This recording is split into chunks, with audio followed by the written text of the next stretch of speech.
हर हर महादेव। दोस्तों, मैं आज आप लोगों को इस वीडियो में केदारनाथ धाम जाने के बारे में बताऊंगा, जिसमें मैं आप लोगों को यह जानकारी दूंगा कि केदारनाथ धाम यात्रा कहां से प्रारंभ करनी है और कहां पर इसका अंत होगा।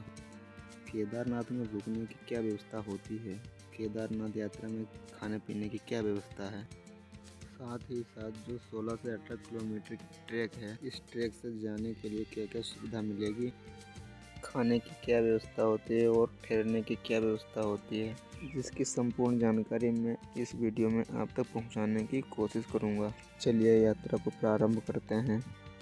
ट्रेन का सफ़र आप हरिद्वार तक ही कर सकते हैं। हरिद्वार पहुंचने के बाद हरिद्वार रेलवे स्टेशन के सामने ही बस स्टैंड आपको मिलेगा, वहां से आप टैक्सी भी किराए पर कर सकते हैं। अब हमारी यात्रा प्रारंभ होती है हरिद्वार से विभिन्न सोनप्रयाग राज्यों के से लिए। आ रहे हैं तो आपको सबसे पहले बस या ट्रेन के माध्यम से हरिद्वार जिसका पहुंचना किराया होगा। 350 रुपये प्रति व्यक्ति पड़ता है।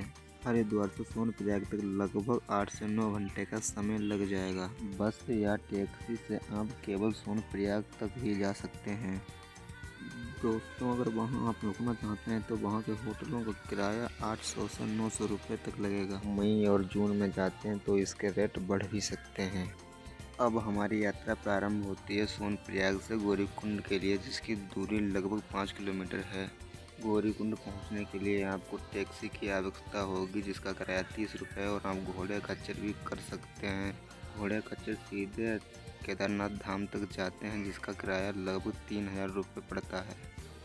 अगर आप टैक्सी और खच्चर नहीं करना चाहते हैं तो आप पैदल भी जा सकते हैं, मात्र 5 किलोमीटर का रास्ता है। अगर आप रास्ते का पूरा आनंद लेना चाहते हैं तो आप पैदल ही जाएं।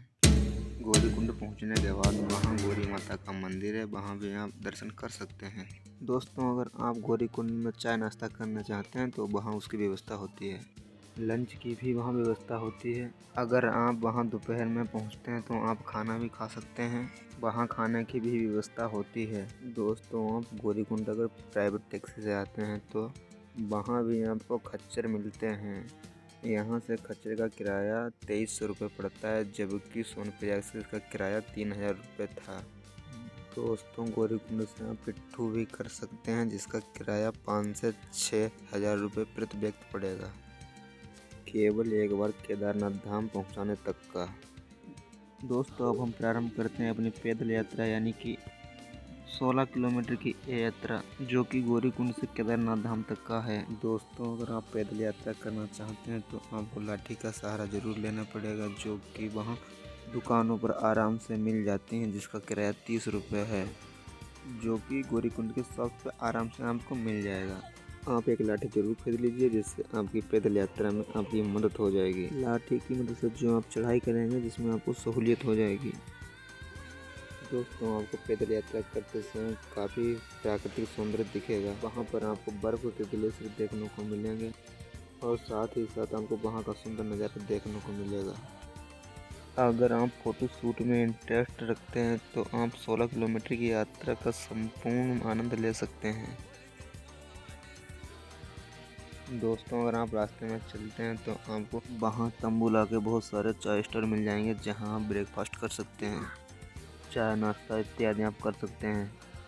साथ ही साथ आपको वहाँ बाथरूम भी मिलेंगे, जगह जगह पर तंबू भी मिलेंगे। तो केदारनाथ से 1 किलोमीटर पड़ेगा बेस कैंप, जहाँ आपको ठहरने की व्यवस्था होती है तथा खाने पीने की व्यवस्था होती है।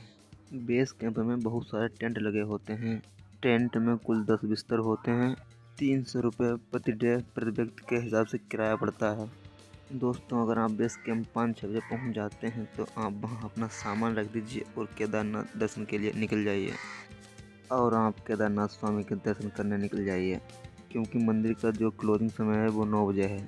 दोस्तों, आप लाइन में लग के ओम नमः शिवाय का जाप करते हुए श्री केदारनाथ धाम के दर्शन कीजिए, केदारनाथ स्वामी के दर्शन कीजिए और मन्नतें मांगिए और आगे बढ़ते चलिए।